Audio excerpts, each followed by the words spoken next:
There's just something about 70s rock that hits different. The era had heart. It was messy, raw, soulful, and totally unfiltered. Everyone knows the big names: Zeppelin, Floyd, Sabbath, Queen. But there were others. They had the riffs, they had the talent, they had the fire, but they never got the spotlight they deserved. So today, we're taking a deep dive into the other side of the 70s, those forgotten legends that should have ruled the world, but instead became cult favorites or total mysteries.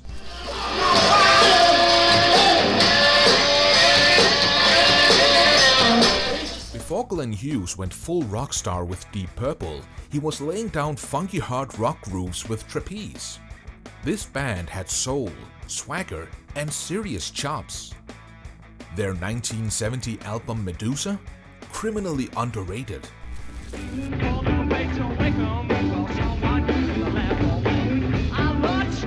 Soul elements that made them totally unique. Hughes' vocals were insane. 1 minute Velvet Smooth, the next Full Throttle Banshee. But like so many others, lineup changes and lack of label push kept them underground. Still, Black Cloud and Medusa are tracks that make you go, how the hell wasn't this on every radio station back then?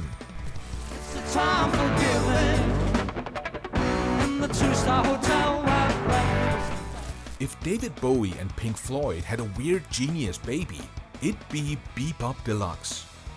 Led by Bill Nelson, a guitar wizard and low-key philosopher, these guys mixed glam rock shine with progressive ambition and art school vibes.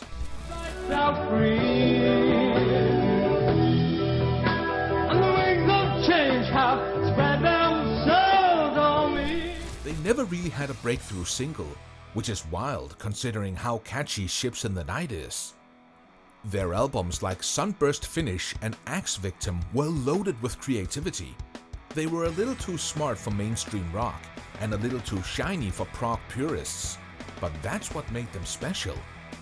In today's world of algorithmic playlists, Bebop Deluxe would have been indie rock royalty.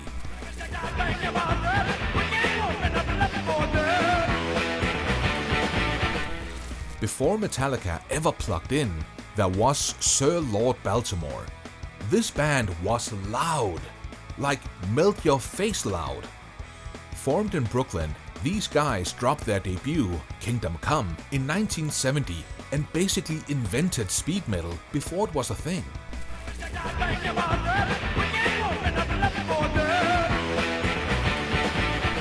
They weren't subtle. It was all drums, distortion and chaos, and people didn't know what to do with it. They didn't chart, they didn't tour much, but that record would go on to inspire bands like Kiss, Metallica, and even Soundgarden. They were ahead of their time, and sometimes that means you get forgotten in your own era.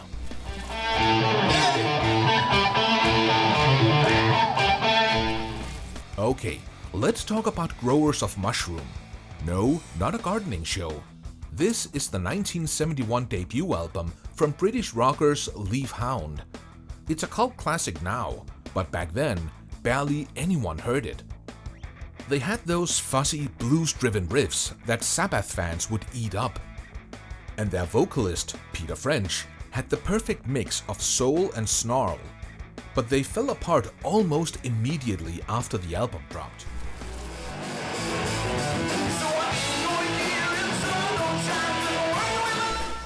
Classic case of bad timing, no promotion, and a record label that didn't know what they had. Today, that one album goes for hundreds on vinyl, because the people who know, know.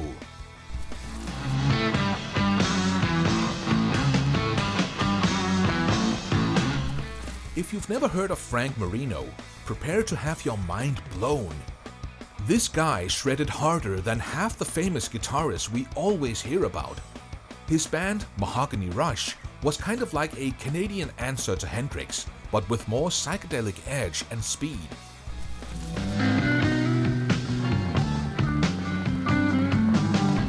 Frank played like he was possessed. Their live shows were legendary, but outside of a small cult following, they never caught on big in the US. Too experimental for the mainstream, not quite heavy enough for the metal crowd. Still, Dragonfly and Electric Reflections of War? Unskippable.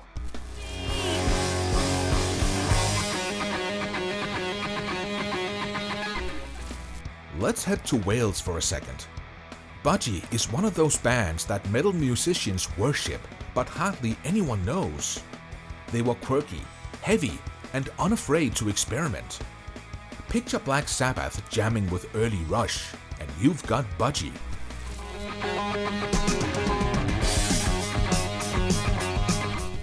Their lyrics were strange and cryptic. Their album covers were even weirder. But man, the music ripped. Songs like Bread Fan, which Metallica famously covered, and Crash Course in Brain Surgery had riffs for days.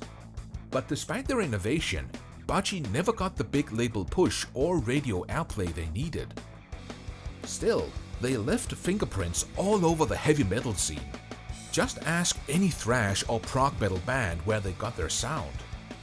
If you're liking the video so far, make sure to subscribe to the channel.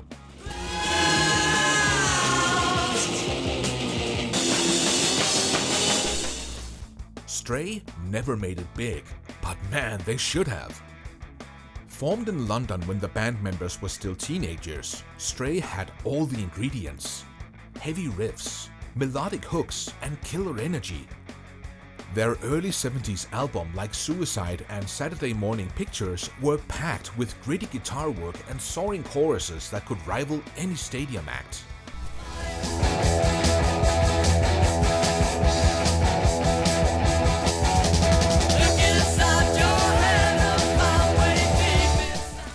They toured relentlessly and shared stages with the likes of Iron Maiden and Kiss, but never broke into the mainstream.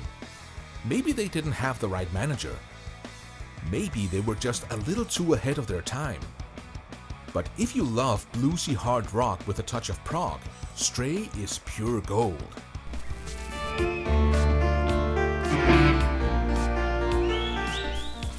Next up, let's talk about UFO, a band that's practically sacred in metalhead circuits, but still flies under the radar for casual listeners.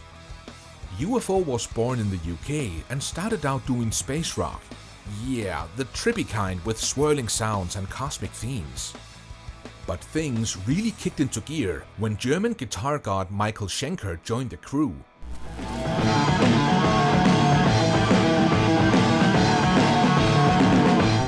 With Schenker on board, UFO became a hard rock powerhouse. Tracks like Dr. Doctor and Rock Bottom are full-blown anthems. Their live album Strangers in the Night? That thing is legendary. But again, timing and internal chaos got in the way. Schenker kept leaving and rejoining. Management fumbled their rise, and the rise of punk and new wave in the late 70s overshadowed their moment. But make no mistake, bands like Iron Maiden, Metallica, and Def Leppard owe a ton to UFO.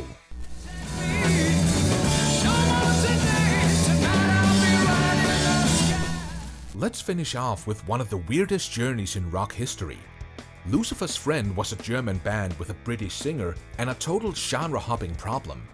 One album was heavy metal, the next, synth-driven prog. After that, funky jazz rock.